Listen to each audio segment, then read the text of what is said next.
Hello, so we have another fairly brief video. This time we're going to look at Lively's opposition to defendant's motion in limine number 7, which is to preclude any reference to a surreptitious recording of non-party Steve Sarowitz. And I said it in the last video, but just in case no one saw that, just to remind everyone, this is an illegal recording because Sarowitz was in the state of Illinois, a two-party consent state, and this recording was done entirely without his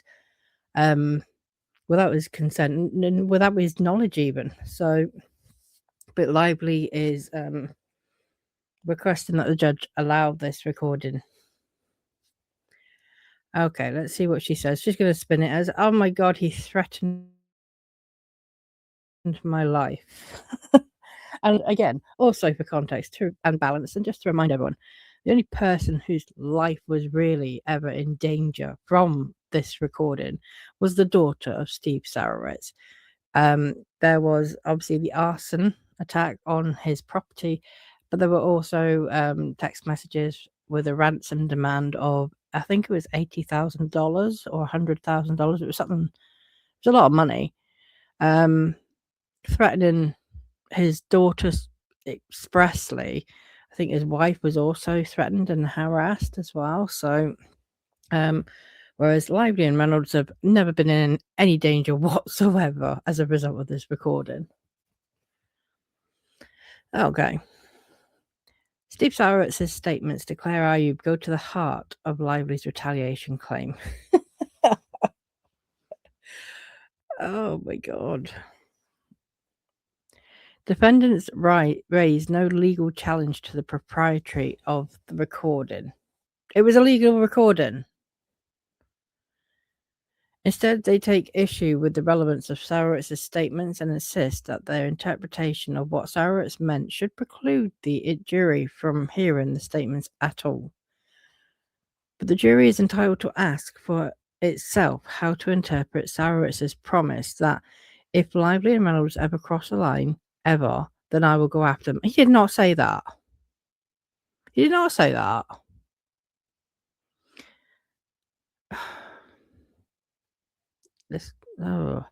And Lively is entitled to argue that this statement was evidence of his plan, intent, and or motive to engage in unlawful retaliation, as this court has already recognized.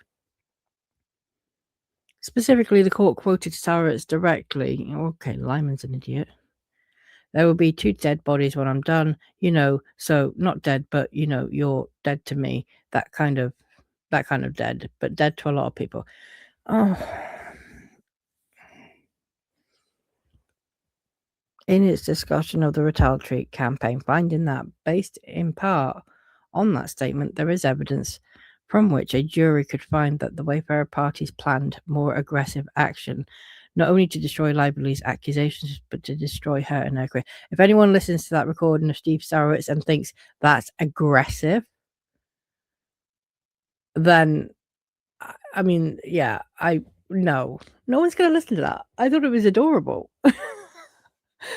It was such a bumbling, quote unquote, threat. It was so fluffy. Yeah, no.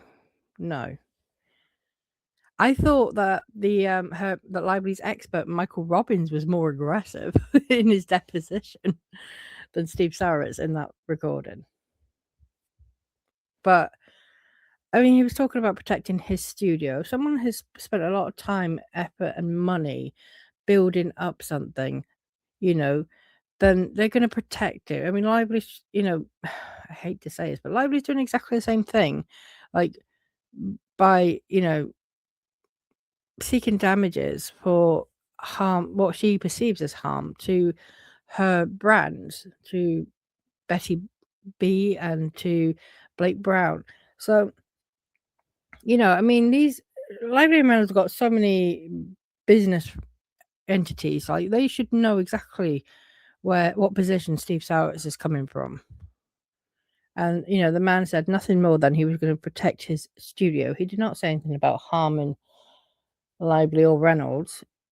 and if going after them means initiating a lawsuit to defend the studio, to defend Baldoni, to defend himself, then, Lyman, just if seeing as we're all selecting his words, Lyman also said that, they were, it was perfectly within their right to use proxies to defend themselves, their reputation, and, their assets.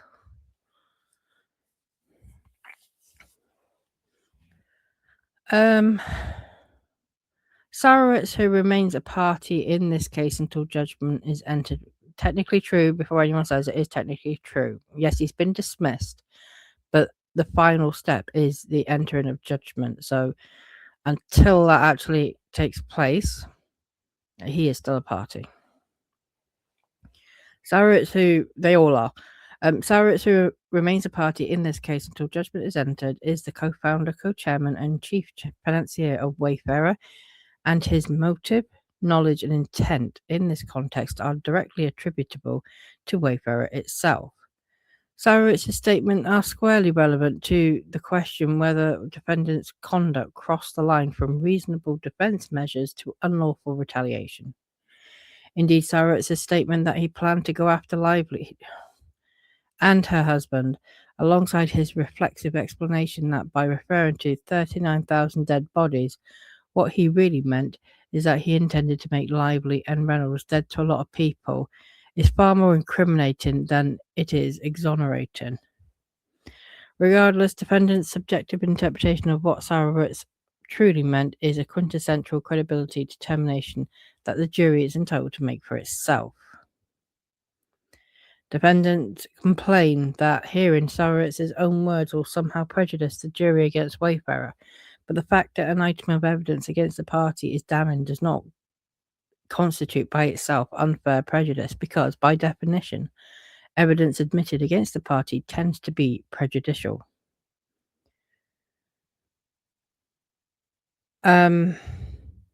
The recording speaks directly to Wayfarer's intent to retaliate against Lively and the scope of that retaliation, and as this court has already held, it is fair to presume that the Wayfarer parties did what they said they planned to do. The strong probative value of this evidence, as recognised by the court, outweighs any potential for unfair prejudice.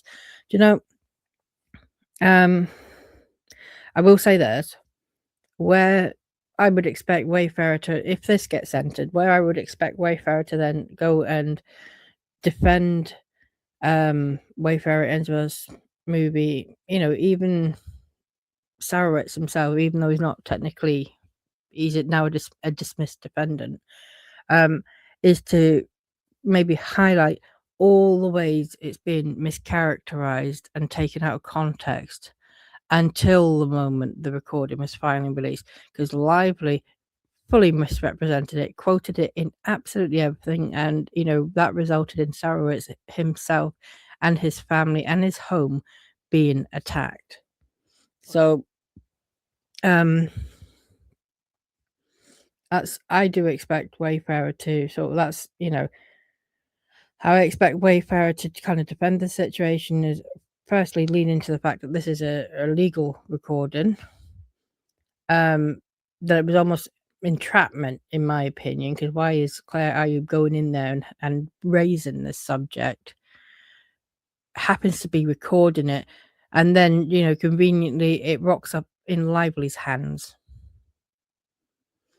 But I also do expect them to point out the ways it's been used in filings by Lively's counsel too, which when we listened to it was an entirely different statement. Okay, so to wrap up, Rule 404 also does not help defendants. The recording is not offered to prove that Sarowitz is a person of bad character or that he committed a prior bad act. Rather, the recording captures a statement of intent about Sarowitz's plan to spend a lot of money to ensure that Lively and her husband would be dead to a lot of people.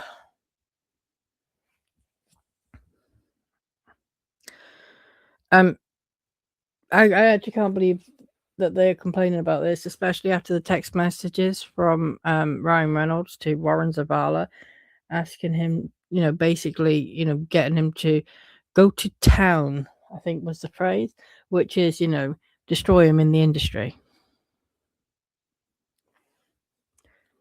The jury should be permitted to consider Sarowitz's contemporaneous statements directly articulating the retaliatory motive and plan carried out by defendants. Okay. I do think Judge Lyman will probably let this one go in, but again, there are ways of, defending it and arguing against it. So hopefully Wayfarer will use them because, like I say, there is also evidence that Ryan Reynolds was trying to destroy Justin Baldoni. So, yeah, it could go one or two ways. Okay, so the next one is going to be motion nominee number 8, which is to preclude evidence of Steve Sarowitz's wealth, financial resources, and the payment of defendants' legal fees, which I'm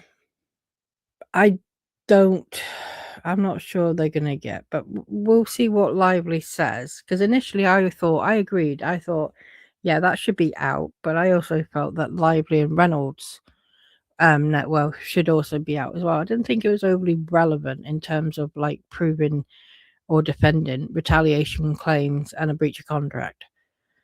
But when you've got Michael Robbins using his power broker theory to say, hey, Steve Sarowitz is a billionaire, so he's got the money and resources. It's like, well, hold on. So Ryan Reynolds has got a hell of a lot of money too. Like, it's not like he's got millions or tens of millions. Ryan Reynolds is worth hundreds of millions of dollars, and his name carries clout, a lot of clout. Lively on her own, no, but neither does Justin Baldoni.